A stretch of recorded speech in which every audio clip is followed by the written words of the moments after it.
Саламатсыздарбы? Элеттеминде кайрадан сиздер менен жолугуп жатам. Биз бүгүнкү чыгарылышта Кыргызстанда өндүрүлгөн продукцияларды кантип сатыкка чыгаруу керек жана андан ары кантип өнүктүрүү керек деген суроолорго жооп алабыз. Ал үчүн ушул тармакта активдүү иштеп келе жаткан Nomad Store дүкөнүнүн менеджери Насихат Исмаилова эжекебизге жолугуп, суроолорубузга жооп алабыз жана кеп кеңештерди алабыз. Ал үчүн менен бирге Кылымбек жана Батма барат. Анда биз жөнөдүк.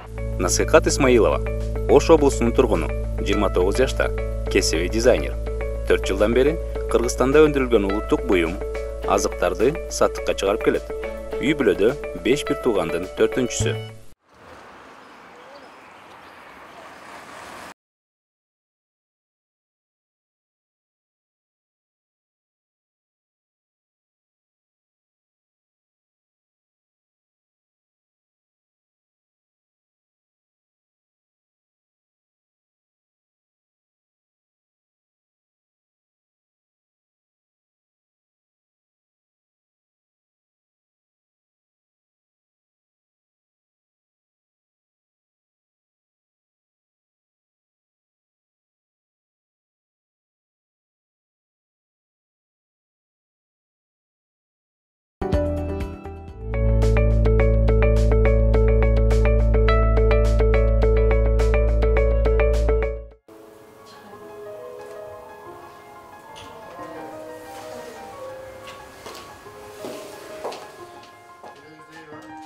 Саламатсызбы? Мен алгачкы эле суроом төмөндөгүчө болсун. Азыр ушул сизди ишкер аялдардын катарында таанып атабыз да.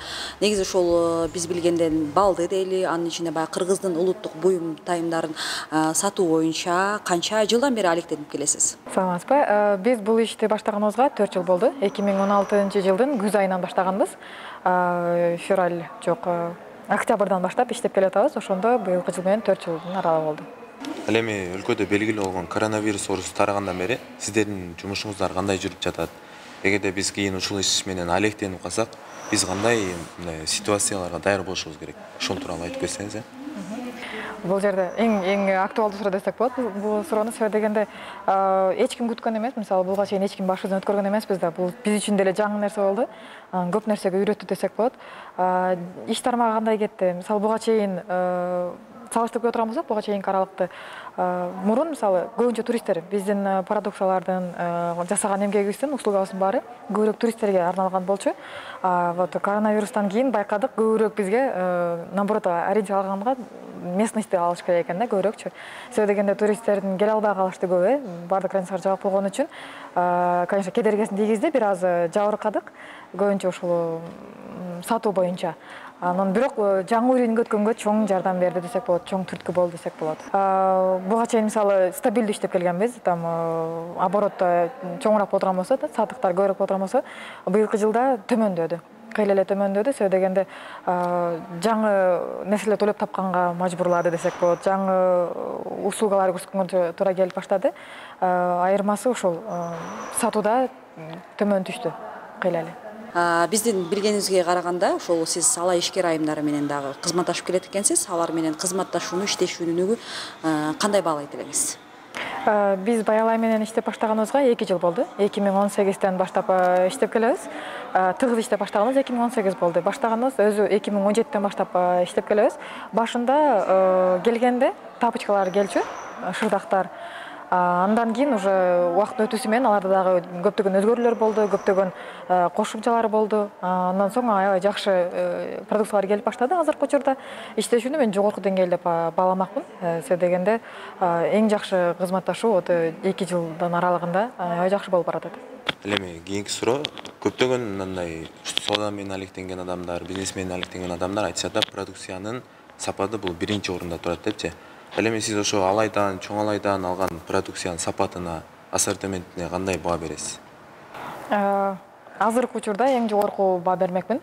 Себеби дегенде биринчи баштаган кезибизде, алай менен иштеп баштаган кезибизде, Баялай менен алардын качествосу бир аз төмөнүрөөк болчу. Мисалы ошол эле учурда тапочкалар, мисалы шырдактар келчү, алардын качествосу төмөн десек болот да, башында. Конечно, ал мезгилде аялдар эми гана жаңы гана үйрөнгөн мезгили болчу, түшүнсө болот. Ал эми азыркы учурда сапат жакшырды. Конечно, сатуу үчүн эң биринчи сапат керек. Себеби дегенде сиз акча төлөп атпайсызбы?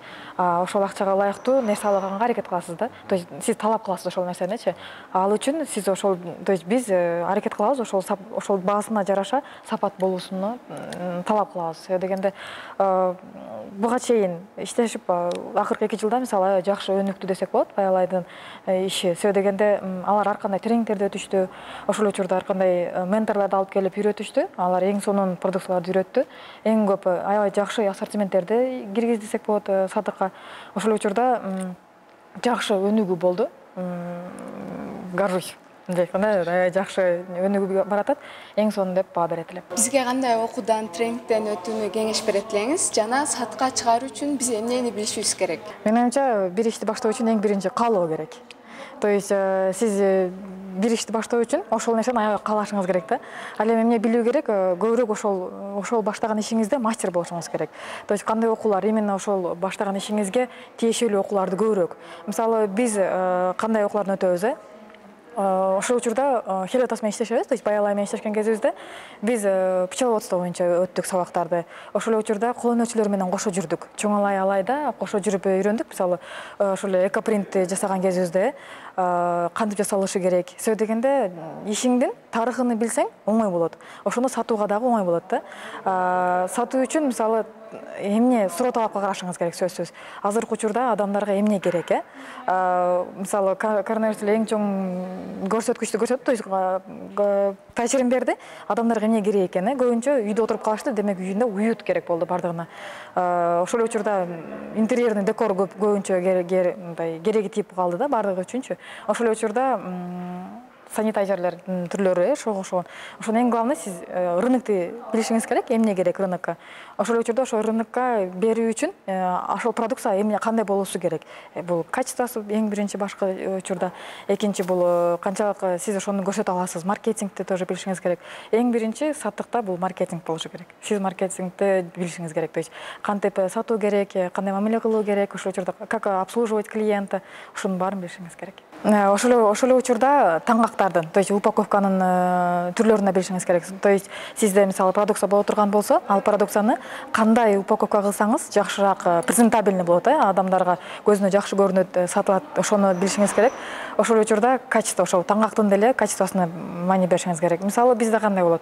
Азыр магазинде көрдүңүз уже балды мисалы банкада коюлуусу, ошол учурда экологияга дагы эч кандай мындай терс таасирин бербеген упаковкалар болуш керек да. Банкалар пластикке каршы деген нерселер бар азыр. Барды крафтовый пакетте мүмкүн болсо не пластик да, пластиковый пленкалар дагы колдонбой койгонго аракет кылып, азыркы учурда көрүп атабыз, бардыгы экологияны сактоо болуп атат, биринчи максатчы бардыгы үчүн.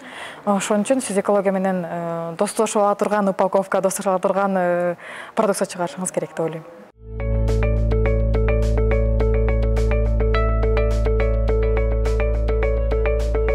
Эң эле башында аябай чоң өндүрүштүк цех же неме кылып куруштун кереги жок. Анткени бизде Кыргызстандын рыногу өтө эле кичинекей. Аздан баштап, бирок жакшы жасап көбүрөөк алганга, мындай кымбаттын чыгарып жасаганга маани берсе эле болот да. Мен сүйлөп айта элем ушунчу. Анан өзгөчө дизайн жагына. Дизайн бул ошол базардан чыгат. Рынокто эмне керек бар, ошого жакшы дизайн болуш керек да. Эч качанда бир нерсени жасап аткан кезде өзүң жакшы көргөн нерсе эмес, базар жакшы көргөн нерсе деген нерсеге маани бериш керек да. Биз көбүнчө мага жакса болду, мага жаккан нерсе базарга жагат деп ойлойбуз, жок. Ошол жерден көп жаңылып калабыз да. Расходдордун баарын тактап туруп, мындай дагы эле бул жерден баарын коюп аткан кезде ошол алуучу клиент ким? Алуучу клиенттер да. Ошого жараша баа койсо болот да. Анткени анын конкуренциясы мүмкүн өтө аз болушу мүмкүн.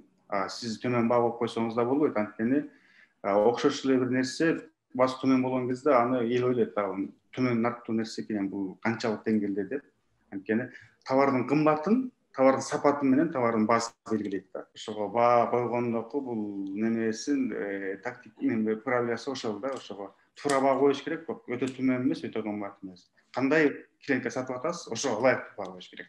Ал эми сиз баштаган бизнесиңиз өзүнүн өзү канча убакытта, канча жылда өзүн өзүн актайт?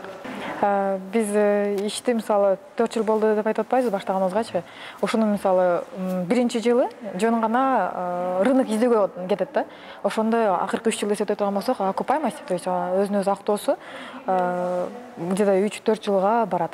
Себеби дегенде ошол мезгилде эч кандай минуска кирбейсиң, өзүңдү бир стабилдүү ордуң таап аласың, рыноктогу ордуңду билесиң дагы, андан соң улантып кеткенге болот да. То есть 3 жыл, менин оюмча 4 жылда максимум окупаемость болот. Кол өнөрчүлүк буюмдарын негизинен кимдер көп сатып алышат? Бизде буга чейин иштеген кезибизде 4 жыл, акыркы 4 жылды ала турган болсок, көбүнчө туристтерден бааланат. Себеби дегенде билесиздер да, таар биз сатып аткан азыркы курактардын бардыгы бул кыргыздын өзүбүздүн улуттук буюмдар да. Ал нерсе колдо бар алтындын баркы жок дейт, ошол сыңарындай эле да. Биздикилер мисалы көп баалай беришпейт. Баалаганды көбүнчө биле элек пока что. Көбүнчө туристтерди бул менен удивить можно, как говорится. Таар менен, курак менен алардын историясын айтып берсең, аларды кандай жасалгасын айтсаң, бул көбүнчө туристтер үчүн кызык. Ал ошолор көбүрөөк алышат. Азыркы учурда мисалы көрүп атабыз, биздин өзүбүздүн местный клиенттерден деле баалуулуктары уже өзгөрө баштады. Көбүнчө ушу өзүбүздүкүн Кыргызстанды колдойлу, Кыргызстандын продукциясын колдойлу деп, өндүрүүчүлөрдү колдойлу деген лозунгдар көп кетип атпайбы акыркы учурда. Ошон үчүн азыркы учурда местный клиенттер деп айтсак болот. Бул патриоттор десек болот. Кимдер именно Кыргызстанда өзүндөгү патриоттор, баалуулукту биле алган, кол өнөрчүлүгүн баалай алган адамдар алып баштады ошол учурда. Бул эң жакшы сүйүндүргөн нерсе деп айтсак болот да, ушу кыргыздардын, то есть өзүбүздүн баалуулугубузду өзүбүз баалап баштаганыбыз бул жакшы сүйүндүрүп, жакшы бир көрсөткүч болуп атат. Ал эми жумушуңузда алдыда койгон пландарыңыз кандай? Жана ушул сатууну дагы жогорку деңгээлге кантип өнүктүрсөм деп атасыз? Бул коронавирустан кийинки эң актуалдуу суроо десек болот. Себеби дегенде ошол көрдүк, коронавирустан кийин кантип сатуудагы кандай кемчиликтер бар экенин азыр чоңдай ачык айкын көрүнүп калды да. Себеби дегенде биз туристтерге сатчубуз, мисалы айтылгандай эле. Алар келбей калды, бирок алар онлайнда отурушат көбүнчөчү. Биз азыр полностью онлайн платформага өткөрүп атабыз. То есть веб-сайт ачылды, ошол жерге азыр фото сүрөт тартуулар кетип атат, роликтер тартылып атат ар кандай. Ошонун бардыгын биз онлайн платформага өткөрүп, рынокто дагы кеңейтүүгө аракет кылып атабыз. Азыркы учурда бизге кызыккан мисалы Японияга уже чыгарып баштаганбыз. Ошол учурда Европаны дагы азыр ориентировать аткан болчубуз. Франция, Германия кызыктар болгон клиенттер именно ошол Европадан болуп атат, эки мамлекеттен. Алар үчүн биз ошо онлайн көрсөтүп атабыз, бүт товарларды, сапатыны, алар кандай жасалуусун кичине кыскача мындай тарых катары дагы көрсөтүп берүүгө аракет кылып атабыз. Себеби дегенде адам биз мисалы бир гана продукт сатпайбыз да, биз ошол продукциянын историясын сатабыз, то есть бир тарыхын сатылат да. Ошол баалуулук берет. Жөн гана продукцияны сатуу бул жөнөкөй эле сатуу да. Ал эми сен баалуулук кошуш үчүн анын историясын билишиң керек, качествосын билишиң керек, аны жасаган адамды билишиң керек, ал адамдын тарыхын билишиң керек. Ошондо гана бул баалуулук берет да. Ошондо сенин сатууң көбүрөөк болот. Ошондой эле кылып биз онлайнга өткөрүп атабыз. Ошондой историясы менен жасаган кишини кошо тартып, анын историясын тартып, бул эң сонундай көрсөткүч деп айтсак болот да.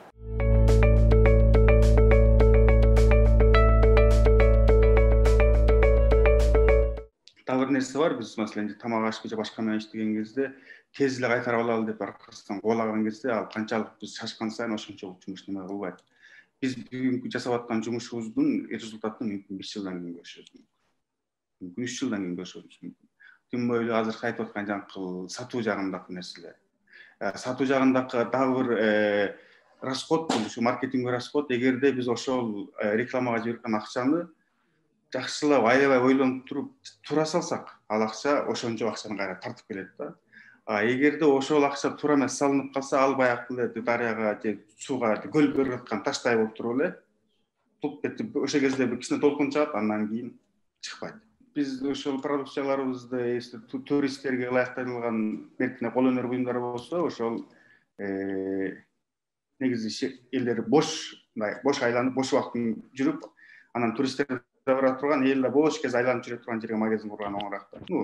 Парктардын жаныбабы, же болбосо чоң торговый центрлердин сыртында кичине кишилер олтура турган жерлер болобу, ошондой болуш керек. Ичине киргизип кеткенде ал жерде яғни ал арендасына біз түсіре башыбыз мүмкін да. Киши бір товарды издеп аткан кезде оңой көрүнө турган жерде касанда эңкейип алып издебейт, киши же асман карап издебейт да, түз өзүнүн дүнөсүнөн карап. 1,50 метрден 1,80 метрге чейинки аралыктагы полка бул золотой алтын полка да.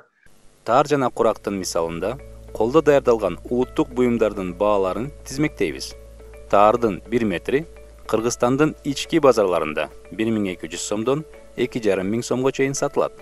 Ал эми башка мамлекеттерге 5000 сомдон 10.000 сомго чейин экспорттолот. Курактын түрлөрүнө жараша нарк коюлган. Орточо ар 1 метри 500 сомдон сатылат. Чет өлкөгө 1000 сомдон жөнөтүлөт. Ал эми балдын түрлөрүнүн ичинен эспарсет жана тоо балына коюлган наркка токтолобуз. Тоо балынын 1 килограммы ички базарларда 180 сомдон 250 сомго чейин сатылат. Башка өлкөлөргө 300 сомдун тегерегинде экспортко чыгат. Эспарсет балынын наркы болсо Кыргызстандын ичинде 230 сомдон 300 сомго чейин, сыртка 400 сомдон 500 сомго чейин чыгарылат.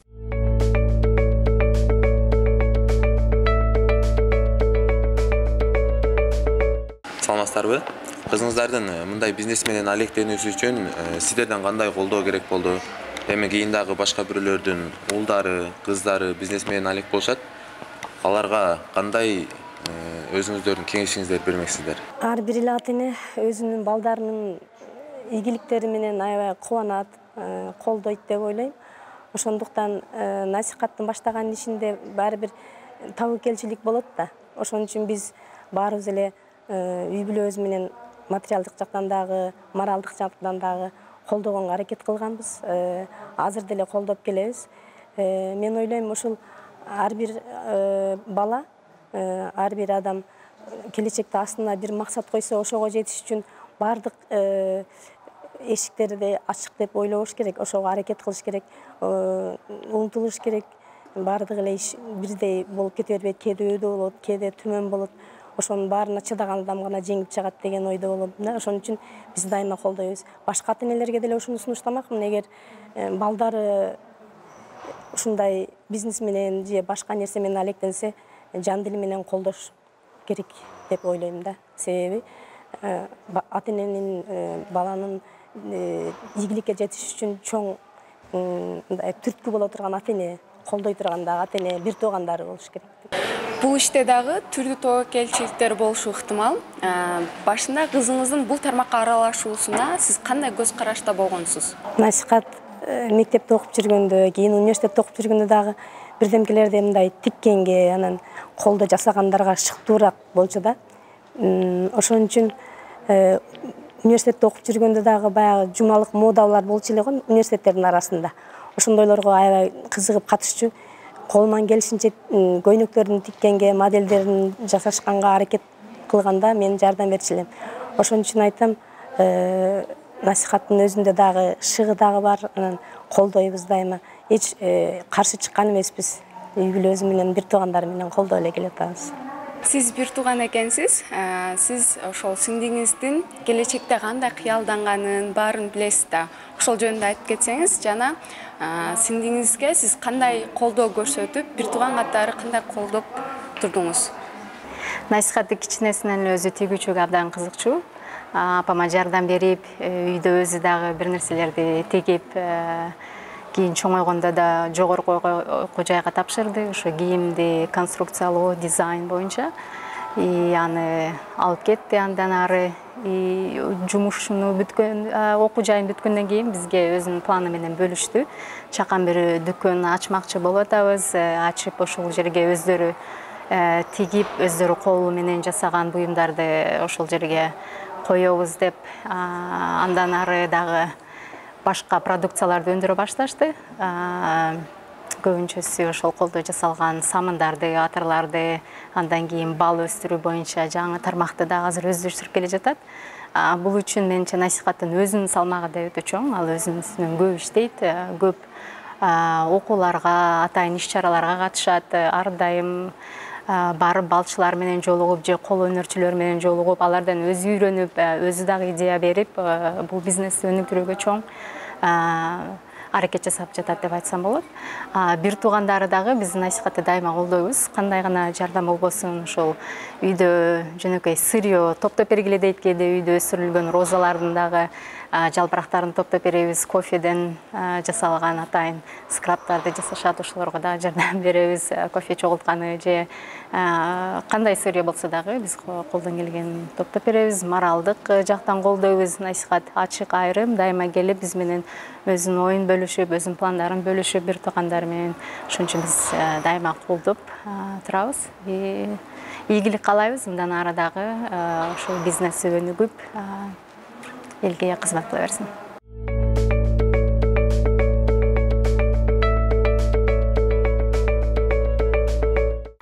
Достор, biz бүгүнкү чыгарылышыбызды жыйынтыктоо алдында турабыз. Ага чейин биздин программага конок болуп качкан алдыда ишмер болом, ишкер болом деген жаштарыбызга суроо узатып, ой пикирлерин билип коелу. Батма, сен бүгүнкү ошо биздин съемка учурунан ишкер эжекеңе дагы жолугуп кеттиң. Кандай пикирде калдың, кандай жыйынтыкка токтолдуң? Чындыгында мен мынчалык бизде баалуу буюмтаймдар бар экен, мен биринчи жолу дагы бир күбө болуп таң калып турам. Биз мындан нары Кыргызстандагы бүт ушул баалуулукту биз сыртка алып чыгып дагы таанытсак болот экен. Мен ошого ынандым жана күбө болдум. Рахмат.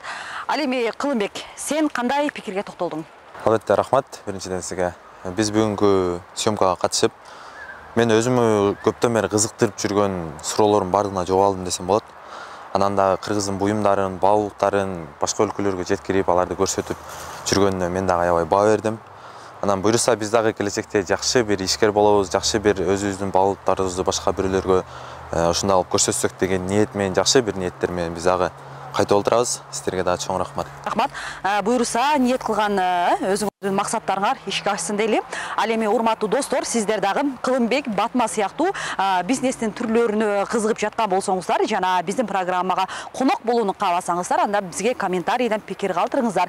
Баса мен эскертип өтөйүн, биздин эң мыкты активдүү катышуучуларга жана биздин мыкты конокторго долбоорубуздун жыйынтыгында баалуу өзгөчө белектер бар экендигин эскертебиз. Ал эми мен сиздер менен коштошом. Сак, саламатта калыңыздар.